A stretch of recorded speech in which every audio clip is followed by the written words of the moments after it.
नमस्कार दोस्तों, जैसा कि आपको पता है कि दृष्टि मैगज़ीन आपका यूपी पीसीएस के लिए कितना कारगर है, तो इस क्रम में हम दृष्टि मैगज़ीन को कई पार्टों में कवर करेंगे। ठीक है, तो ये रहा आपका पहला पार्ट। आइए चलिए शुरू करते हैं यहाँ पे। राज्य खाद्य सुरक्षा सूचकांक 2020-21। तो इसको कौन जारी करता है? इसको जारी करता है भारतीय खाद्य सुरक्षा और मानव प्राधिकरण। और इसको पहली बार जारी किया गया था 2019 में खाद्य सुरक्षा दिवस के विश्व खाद्य सुरक्षा दिवस के अवसर पे। और यह तीसरा संस्करण है। ठीक है, तीसरा संस्करण है। अ, इस सूचकांक में खाद्य सुरक्षा के मानकों के आधार पर राज्यों को प्रदर्शन का मूल्यांकन किया जाता है, जिसमें शामिल है मानव संसाधन और संस्थागत आंकड़े, अनुपालन, प्रशिक्षण और क्षमता निर्माण, खाद्य प्रशिक्षण आधारभूत संरचना एवं निगरानी और उपभोक्ता सशक्तिकरण। तो ये टोटल सभी राज्यों में यूटी के राज्यों में शामिल किया जाता है इसमें। और इसमें तीन बड़े शीर्ष राज्य को देखते हैं: गुजरात, केरल और तमिलनाडु। गुजरात को 72 स्कोर मिला था टोटल। छोटे राज्यों में गोवा, मेघालय और मणिपुर। केंद्र शासित प्रदेशों में पहले स्थान पे है जम्मू कश्मीर, दूसरे पे अंडमान, तीसरे पे दिल्ली।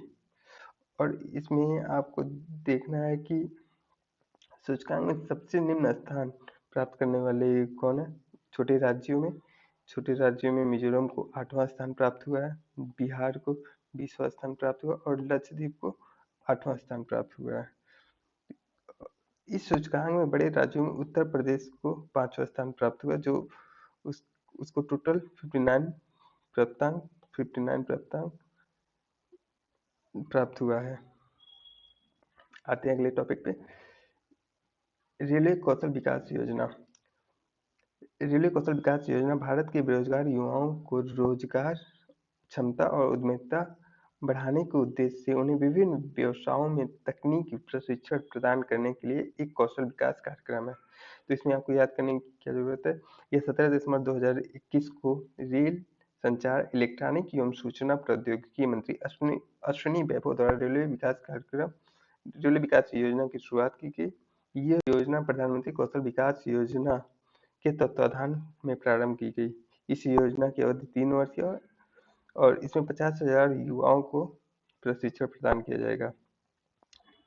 इस इस प्रशिक्षण में 4 ट्रेडों को इलेक्ट्रीशियन, वेंडर, मशीनिस्ट और फिटर में प्रदान किया जाएगा और इसमें 100 घंटे का बुनियादी प्रशिक्षण शामिल किया गया है। यह प्रशिक्षण निःशुल्क होगा। इसमें 18 से 35 वर्ष की आयु की उम्मीदवार पात्र होंगे। इसकी नोडल एजेंसी है बनारस लोकोमोटिव वर्क्स और इसमें आपको एक प्रमाण पत्र मिलेगा। ये टोटल भारतीय रेलवे के 75 रेलवे प्रशिक्षण संस्थानों को चिन्हित किया गया है जहाँ प्रशिक्षण प्रदान किया जाएगा। अगले टॉपिक पे आते हैं। भारत में अपराध 2020। तो इसको जारी करता है राष्ट्रीय अपराध रिकॉर्ड ब्यूरो। ठीक है, और इसका प्रथम संस्करण 1953 में जारी किया गया था। और अभी तक इसका 2000 भारत में अपराध 2020 का यह 68वां संस्करण है और यह 1 जनवरी से 31 दिसंबर 2020 के दौरान हुए अपराधों को संदर्भित करता है। तो अपराध के पंजीकरण में वर्ष 2019 की तुलना में वर्ष 2020 में 28% की वृद्धि दर्ज की है और इसमें साइबर अपराधों के मामलों में भी 11.8% की वृद्धि दर्ज की गई है। ठीक है, अगले टॉपिक पे आते हैं। Justice India report 2020। तो इसको जारी करता है टाटा ट्रस्ट द्वारा जारी किया जाता है। जस्टिस इंडिया रिपोर्ट के अंतर्गत पुलिस, न्यायपालिका, कारागार और कानूनी सहायता पर भारत के राज्यों की रैंकिंग जारी की जाती है। इसका प्रथम संस्करण 2019 में जारी किया गया था और 2021 में इसका द्वितीय संस्करण जारी किया गया है। ठीक है, इंडिया जस्टिस रिपोर्ट के अंतर्गत 18 बड़े एवं मध्यम आकार के राज्यों जिनकी जनसंख्या 1 करोड़ से अधिक जनसंख्या में प्रथम स्थान महाराष्ट्र को प्राप्त होता है। इंडिया जस्टिस रिपोर्ट के अंतर्गत भारत को 18 बड़े और मध्यम आकार के राज्यों में उत्तर प्रदेश को 18वां स्थान प्राप्त है, जो कि सबसे लास्ट है क्योंकि इसमें टोटल 18 राज्यों को ही कवर किया जाता है और 7 बड़े राज्यों में। और 7 छोटे राज्यों में प्रथम स्थान त्रिपुरा को प्राप्त हुआ है, जिनकी जनसंख्या 1 करोड़ से कम है। अब आते हैं नेक्स्ट टॉपिक पे। स्वच्छ सर्वेक्षण ग्रामीण 2021। तो सार्वभौम इसमें देखना, सार्वभौम स्वच्छता कवरेज प्राप्त करने के उद्देश्य से प्रधानमंत्री नरेंद्र मोदी ने 2 अक्टूबर 2014 को स्वच्छ भारत मिशन लॉन्च किया था। ठीक है, इसके 2 मिशन थे, एक स्वच्छ भारत मिशन ग्रामीण, स्वच्छ भारत मिशन शहरी। स्वच्छ भारत मिशन ग्रामीण जल शक्ति मंत्रालय द्वारा, स्वच्छ भारत मिशन ग्रामीण आपको जल शक्ति मंत्रालय द्वारा संचालित किया जाता है, जबकि स्वच्छ भारत मिशन शहरी को आवासन एवं शहरी कार्य मंत्रालय द्वारा प्रशासित किया जाता है। ठीक है, इसमें तो इस मिशन के तहत ग्रामीण भारत में 100 मिलियन शौचालय के निर्माण के माध्यम से 2 अक्टूबर 2019 तक देश के सभी ग्राम पंचायतों और जिलों को खुले में से शौच मुक्त कर दिया गया है। अब आते हैं इसका स्वच्छ भारत मिशन ग्रामीण का सेकेंड चरण के अंतर्गत सर्वेक्षण 2021 में लॉन्च किया गया है। इसमें देश में ओडीएफ प्लस गतिविधियों में तेजी लाने के उद्देश्य से इस सर्वेक्षण को पेयजल एवं स्वच्छता विभाग द्वारा संचालित किया जाएगा। तो इसमें देखना है कि जो स्वच्छ भारत ग्रामीण मिशन फेज 2 है, उसमें पेयजल एवं स्वच्छता विभाग द्वारा संचालित किया जाएगा इसको। ठीक है, अब आते हैं इस पे एक चीज और देख लीजिएगा कि इसके तत्व, इसमें निम्न तत्व शामिल किए हैं, जैसे ठोस तरल एवं प्लास्टिक अपशिष्ट का आकलन, मल अपशिष्ट एवं प्रबंधन व्यवस्थाएं, मासिक धर्म संबंधी स्वच्छता पर जागरूकता एवं मासिक धर्म संबंधी अपशिष्ट के लिए प्रबंधन एवं निपटान व्यवस्था। अगले टॉपिक पर आते हैं, तो स्वच्छ आइकॉनिक स्थल। तो इसको स्वच्छ आइकॉनिक स्थल या जल शक्ति मंत्रालय की पहल है, जिसमें आपको देखना है कि स्पेशली बांके बिहारी मंदिर स्वच्छ आइकॉनिक स्थल में शामिल है, बांके बिहारी मंदिर और आगरा का किला। ठीक है, आते हैं अगले टॉपिक पे। सुजलाम अभियान 25 अगस्त 2021 को आजादी के अमृत महोत्सव के अंग के रूप में जल शक्ति मंत्रालय द्वारा सुजलाम अभियान का शुभारंभ किया गया। ओडीएफ स्थायित्व एवं गंदला जल प्रबंधन ग्रे वाटर मैनेजमेंट हेतु 100 दिवसीय अभियान है। ठीक है, और इसमें और कुछ जानने की जरूरत नहीं है। आगे, इंदौर भारत का पहला जल आधिक्य शहर है, और यह केंद्रीय आवास एवं शहरी मंत्रालय ने इंदौर को यह घोषित किया है।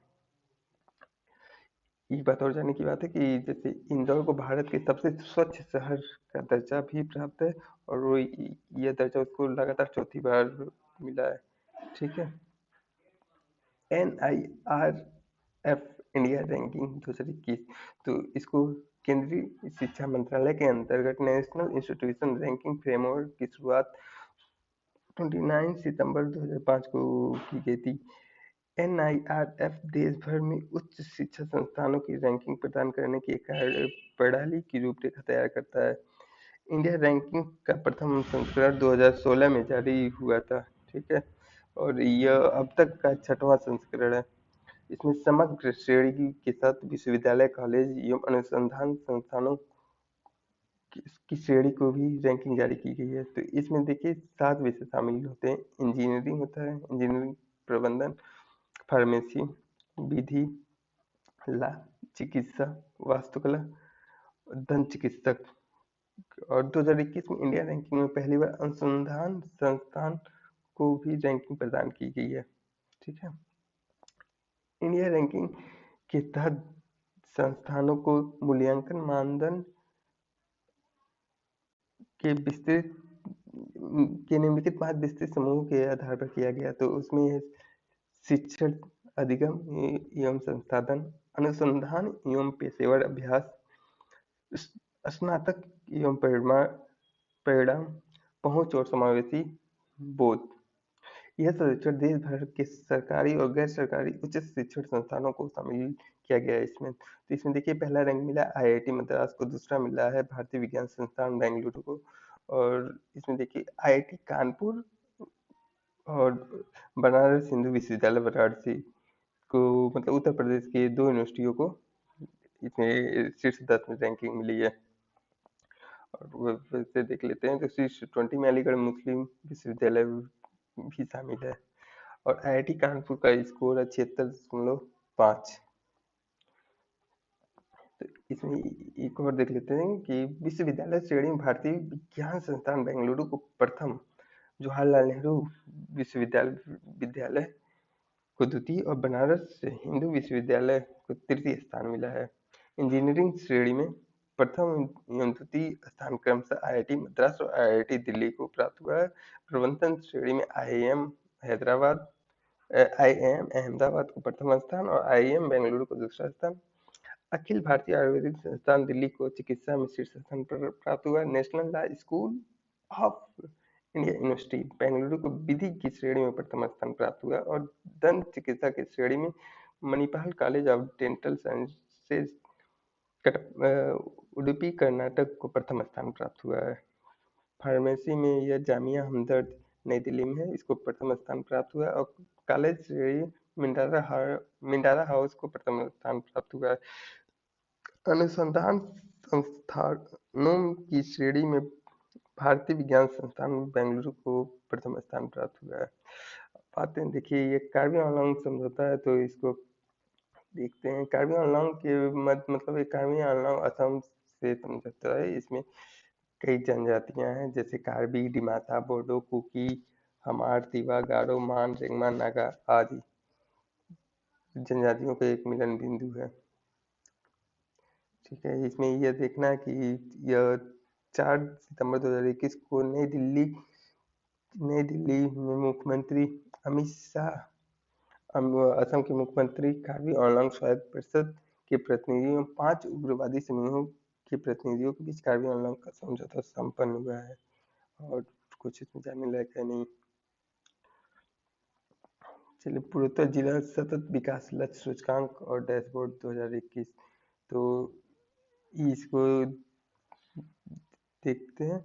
26 अगस्त 2021 को नीति आयोग और पूर्वोत्तर विकास मंत्रालय ने सतत विकास लक्ष्यों को स्थानीय बनाने की दिशा में पूर्वोत्तर जिला सतत विकास लक्ष्य सूचकांक और डैशबोर्ड बेसलाइन रिपोर्ट के पहले संस्करण को जारी किया। ठीक है, तो यह अभी तक का पहला संस्करण है। NERD, SDGI और टैस्कम डैशबोर्ड संयुक्त राष्ट्र विकास कार्यक्रम, नीति आयोग और पूर्वोत्तर विकास मंत्रालय द्वारा अपनी तरह का यह पहला संयुक्त अभ्यास है। और इस सूचकांक द्वारा नीति आयोग के एसडीजी इंडिया इंडेक्स पर आधारित है और एवं एसडीजी प्राप्त करने की दिशा में देश और उसके जिलों को सामाजिक, आर्थिक और पर्यावरणीय स्थिति के अंतर्दृष्टि से प्रदान किया जाता है। तो इसमें आपको देखने वाली क्या बात है, देखिए इस डैशबोर्ड में पूर्वोत्तर राज्यों के 8 राज्यों को कवर किया जाता है, जिसमें इनकी प्रगति का मापन 84 संकेतों के आधार पर किया जाता है। ये 84 संकेत 15 वैश्विक लक्ष्यों को शामिल करते हैं। सूचकांक में 75.87 अंक के साथ पूर्वी सिक्किम जिला पहले स्थान पे है, दूसरे स्थान पे गोमती और तीसरे स्थान पे त्रिपुरा, गोमती और उत्तरी त्रिपुरा दूसरे स्थान पे हैं। ठीक है, सिक्किम और त्रिपुरा के सभी राज्य अग्रणी श्रेणी में हैं। आते हैं अगले टॉपिक में, सिक्किम की राज्य मछली।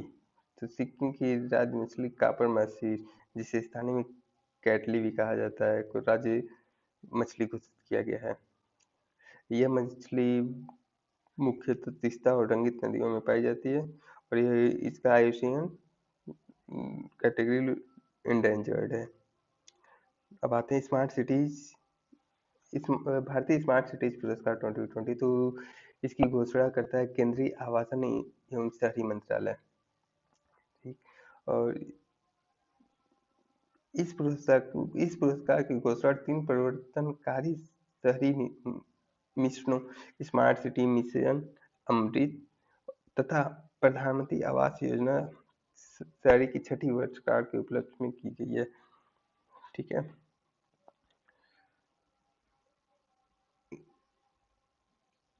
भारतीय स्मार्ट सिटीज पुरस्कार 2020 में उत्तर प्रदेश ने राज्य कैटेगरी में पहला स्थान हासिल किया है, जबकि मध्य प्रदेश दूसरा और तमिलनाडु तीसरे स्थान पे है।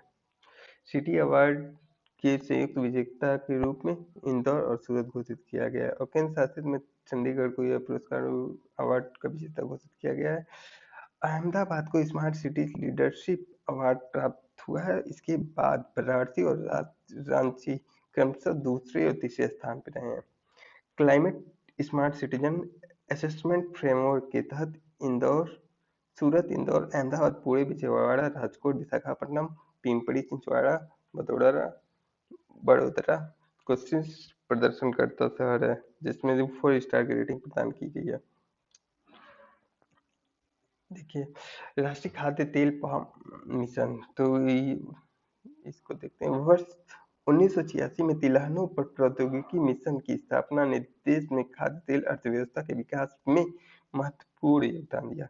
इस मिशन को वर्ष 2014 में राष्ट्रीय तिलहन एवं तेल पाम मिशन में परिवर्तित कर दिया गया था।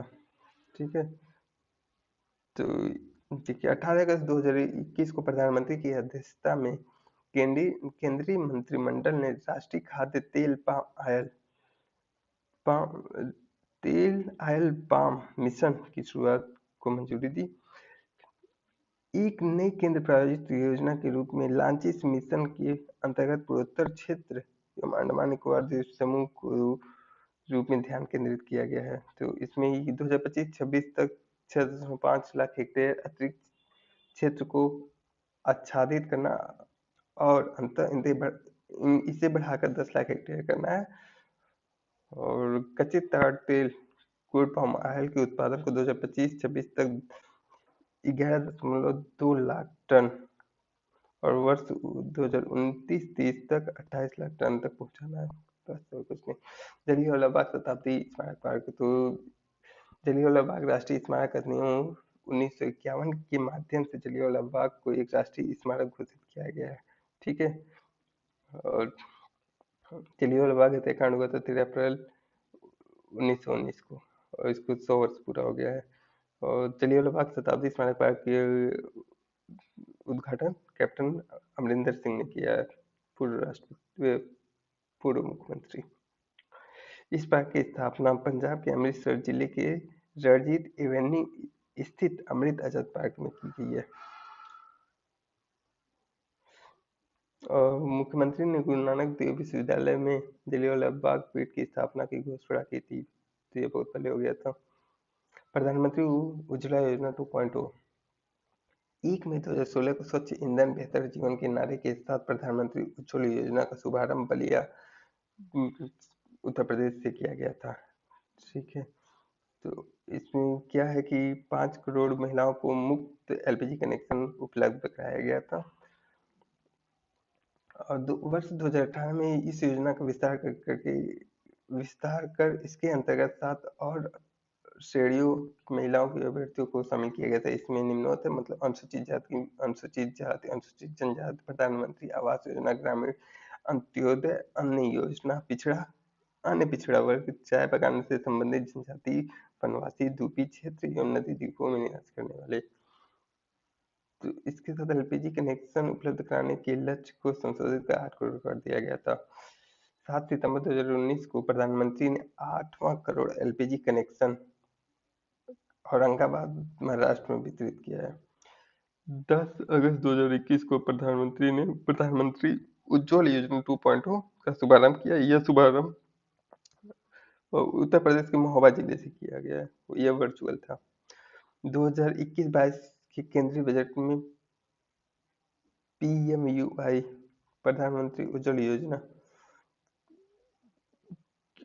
पीएमयूआई योजना के तहत 1 करोड़ अतिरिक्त एलपीजी कनेक्शन वितरण की घोषणा की गई है। ठीक है, और इसमें उज्ज्वला योजना 2.0 के तहत लाभार्थियों को पहला रिफिल चूल्हा निःशुल्क प्रदान किया जाएगा। ठीक है, नेक्स्ट टॉपिक पे आते हैं। विश्व जैव ईंधन दिवस 10 अगस्त को विश्व जैव ईंधन दिवस मनाया जाता है। इसमें गैर जीवाश्म ईंधनों के महत्व के प्रति जागरूकता पैदा करने के लिए किया जाता है। शून्य अभियान, तो 15 सितंबर 2021 को नीति आयोग ने आरएमआई एवं आरएमआई इंडिया के साथ शून्य अभियान की शुरुआत की। इसमें क्या है कि उपभोक्ता और उद्योग के साथ मिलकर शून्य प्रदूषण आपूर्ति वाहनों को बढ़ावा देना है। इसका उद्देश्य शहरी क्षेत्र में इलेक्ट्रॉनिक वाहनों को अपनाए जाने में तेजी लाना है। लद्दाख में केंद्रीय विश्वविद्यालय की स्थापना। 22 जुलाई 2021 को केंद्रीय मंत्रिमंडल द्वारा लद्दाख में केंद्रीय विश्वविद्यालय की स्थापना को मंजूरी दी गई। वित्तीय वर्ष 2021-22 के केंद्रीय बजट में निर्मला सीतारमन ने लेह में केंद्रीय विश्वविद्यालय की स्थापना का प्रस्ताव रखा था। जम्मू एवं कश्मीर में वर्तमान में जम्मू केंद्रीय विश्वविद्यालय और कश्मीर केंद्रीय विद्यालय स्थित है। जब इसका जम्मू एंड कश्मीर का डिवाइड हो गया था, दोनों केंद्रीय विश्वविद्यालय जम्मू एंड कश्मीर में चले गए थे, लद्दाख में कुछ नहीं है। 15 अगस्त 2021 को लोकसभा द्वारा केंद्रीय विश्वविद्यालय संशोधन विधेयक 2021 को पारित किया गया। तो केंद्रीय विश्वविद्यालय संशोधन अधिनियम 2021 के अंतर्गत केंद्र शासित प्रदेश लद्दाख में केंद्रीय विश्वविद्यालय की स्थापना का प्रावधान किया गया और इस विश्वविद्यालय का नाम है सिंधु केंद्रीय विश्वविद्यालय। ठीक है, यह देश का पहला ऐसा केंद्रीय विश्वविद्यालय जिसका नाम किसी नदी के नाम पे रखा गया है। केंद्रीय शिक्षा मंत्रालय के बजटीय प्रावधानों के माध्यम से भारत की संचित निधि द्वारा इसकी खर्च की पूर्ति की जाएगी। इस विद्यालय का अधिकार क्षेत्र लेह और कारगिल सहित पूरा लद्दाख क्षेत्र होगा। नेक्स्ट टॉपिक पे आते हैं, एकीकृत बहुउद्देशीय अवसंरचना विकास निगम। तो यह लद्दाख के एक एकीकृत बहुउद्देशीय अवसंरचना विकास की स्थापना को मंजूरी देता है। यह लद्दाख के अवसंरचना विकास के लिए मुख्य निर्माण एजेंसी होगी। ठीक, अब आते हैं नेक्स्ट टॉपिक पे। उमलिंग ला दर्रा विश्व की सबसे ऊंची मोटर योग्य सड़क है। ठीक है, और बीआरओ ने पूर्वी लद्दाख में उमलिंग ला दर्रे पर मोटर वाहन संचालन योग्य सड़क का निर्माण कर विश्व में एक नया कीर्तिमान स्थापित कर दिया है। 19,300 फीट की ऊंचाई पर स्थित यह विश्व की सबसे ऊंची मोटर योग्य सड़क है और इसके निर्माण कार्य शुरू किए गए थे 2017 में और इस सड़क का निर्माण हिमांक प्रोजेक्ट के तहत किया गया है और इसकी टोटल लंबाई है 52 किलोमीटर। उमलिंग ला टाप से होकर गुजरने वाली यह सड़क लद्दाख के चिसुमले एवं देमचोक गांव को आपस में जोड़ती है। ठीक है, और ये सियाचिन ग्लेशियर से भी अधिक ऊंचाई पर स्थित है। प्रोजेक्ट हिमांक के बारे में जाने थे थोड़ा सा। लद्दाख में सड़क और अवसंरचना के विकास के लिए अगस्त 1985 में शुरू किया गया था, लॉन्च किया गया था। इस प्रोजेक्ट को द माउंटेन टेमर्स के नाम से भी जाना जाता है। ठीक, वैसे देख लेते हैं कि सबसे अभी गिनीज वर्ल्ड रिकॉर्ड में सबसे ऊंची सड़क,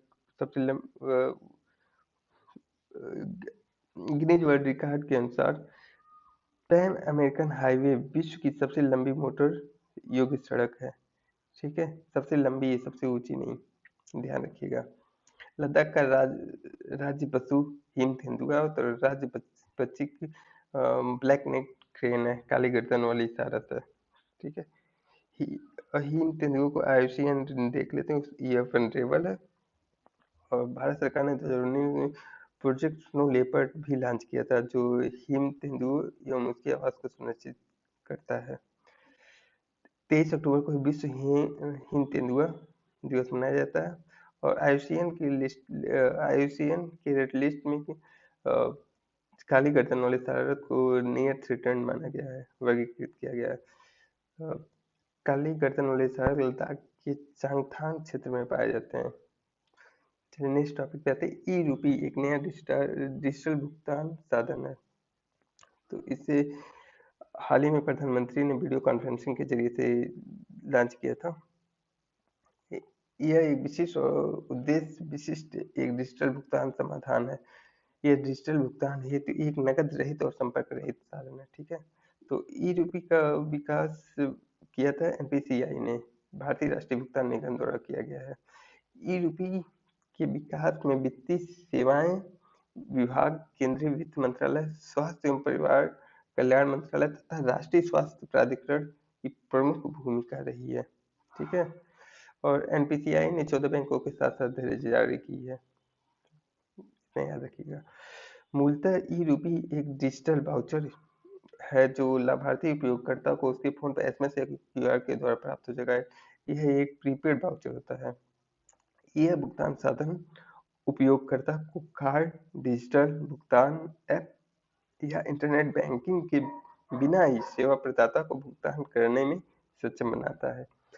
ई रूपी के प्रयोग हेतु किसी लाभार्थी का बैंक में खाता होना अनिवार्य नहीं है।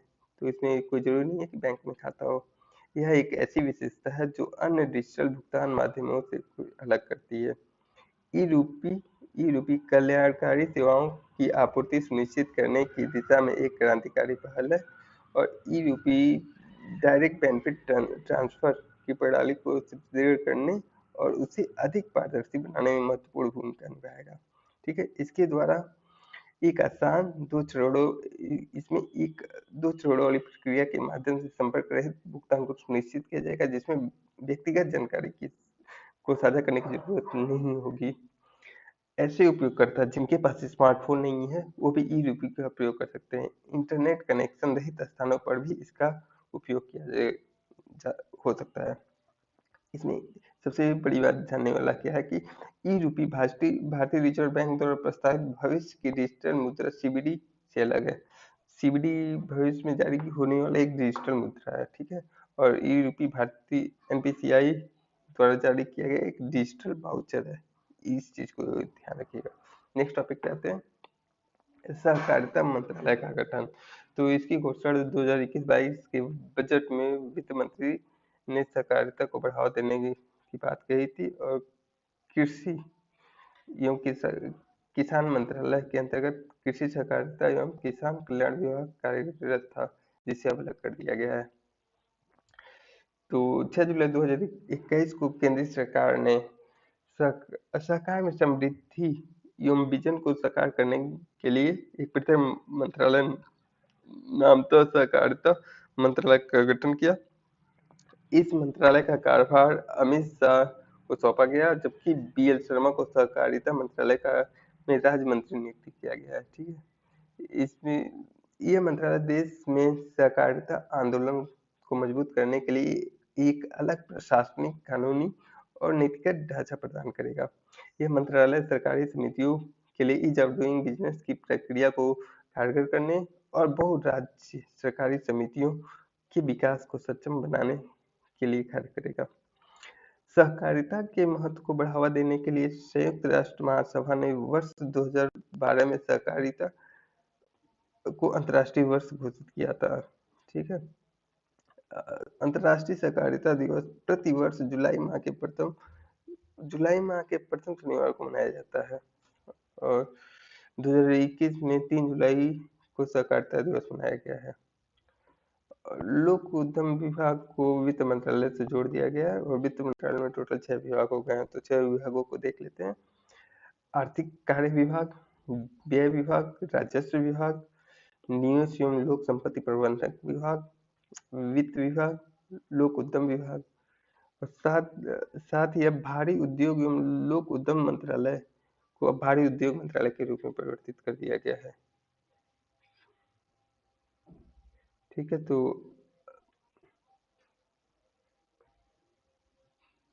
आते हैं नेक्स्ट पे, अखिल भारतीय स्वच्छ शिक्षा सर्वेक्षण। ठीक है। तो इसको 2010-11 के आंकड़ों के आधार पर पहला अखिल भारतीय उच्च शिक्षा सर्वेक्षण 2010-11 में जारी किया गया था। तो आइए, जून 2021 में केंद्रीय शिक्षा मंत्रालय ने अखिल भारतीय उच्च शिक्षा सर्वेक्षण को जारी किया। तो इसको कौन जारी किया? केंद्रीय शिक्षा मंत्रालय ने। और इसमें ये टोटल अपनी श्रृंखला का 10वीं रिपोर्ट है। तो इसमें देखिए, भारत में सबसे अधिक नामांकन के मामले में उत्तर प्रदेश को प्रथम स्थान प्राप्त, दूसरे पे महाराष्ट्र और तीसरे पे तमिलनाडु है। और उच्च शिक्षा में संलग्न कुल उच्च शिक्षा में संलग्न संस्थानों की कुल संख्या के संदर्भ में भी उत्तर प्रदेश को प्रथम स्थान प्राप्त है।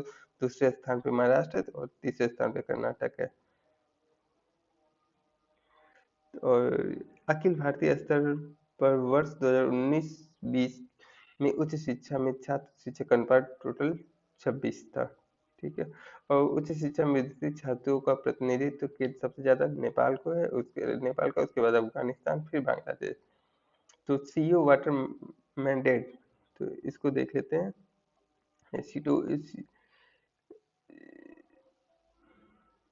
सीयू वाटर मैंडेट सार्वजनिक निजी भागीदारी वाला एक अद्वितीय पहल है जो जल संबंधी वैश्विक चुनौतियों के समाधान हेतु व्यापारिक नेतृत्वकर्ता को एक मंच प्रदान करता है, मंच पर लाती है। ठीक है। तो 4 जून 2021 को जारी विज्ञप्ति के अनुसार भारत की सबसे बड़ी विद्युत उत्पादक कंपनी NTPC limited CEO water mandate का हस्ताक्षरकर्ता बन गया है। ठीक है। इसके साथ ही एनटीपीसी लिमिटेड कुशल जल प्रबंधन पर ध्यान केंद्रित करने वाली प्रतिष्ठित कंपनियों की सूची में शामिल हो गई है। तो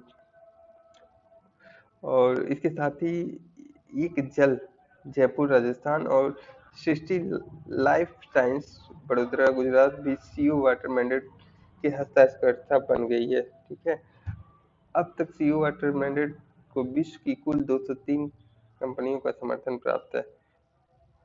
और इसमें इंडिया का भी देख लेते हैं। तो इंडिया का अडानी है, अडानी पोर्ट्स है, फिर बांका बायोल्यू प्रॉफिट लिमिटेड है, बांका वैल्यू प्राइवेट लिमिटेड है। ठीक, गर्भ जूस है, इसको कोई जरूरत नहीं है देखने की, इसको स्किप कर सकते हैं, यहाँ से प्रश्न बनता भी नहीं है। आते हैं, भारत का सबसे बड़ा सौर पार्क कहाँ पे स्थापित किया गया? तो सबसे बड़ा सौर पार्क गुजरात के कच्छ के रण में मंजूरी मिली है, अभी स्थापित नहीं हुआ है। ये भारत का सबसे बड़ा सौर पार्क होगा जिसकी क्षमता 4750 मेगावाट होगी। ठीक है। और इस पार्क में व्यावसायिक स्तर पर हरित हरित हाइड्रोजन के उत्पादन की योजना है। एनटीपीसी रिन्यूएबल एनर्जी लिमिटेड ने केंद्र शासित प्रदेश लद्दाख के साथ देश की प्रथम हरित हाइड्रोजन परिवहन परियोजना की स्थापना हेतु एक समझौता ज्ञापन हस्ताक्षरित किया है।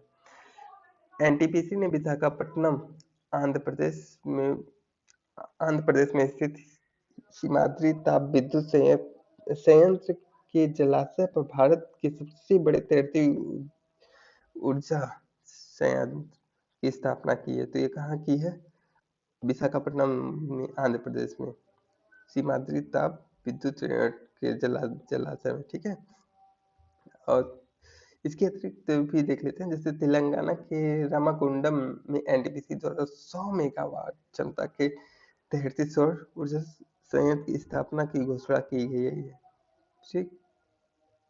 और NTPC renewable energy limited NTPC के 100% स्वामित्व वाली एक अनुशंसित इकाई है। तो यहाँ पे ये डिस्कशन खत्म करते हैं। ठीक, अब फिर कल मिलते हैं नेक्स्ट डिस्कशन पे।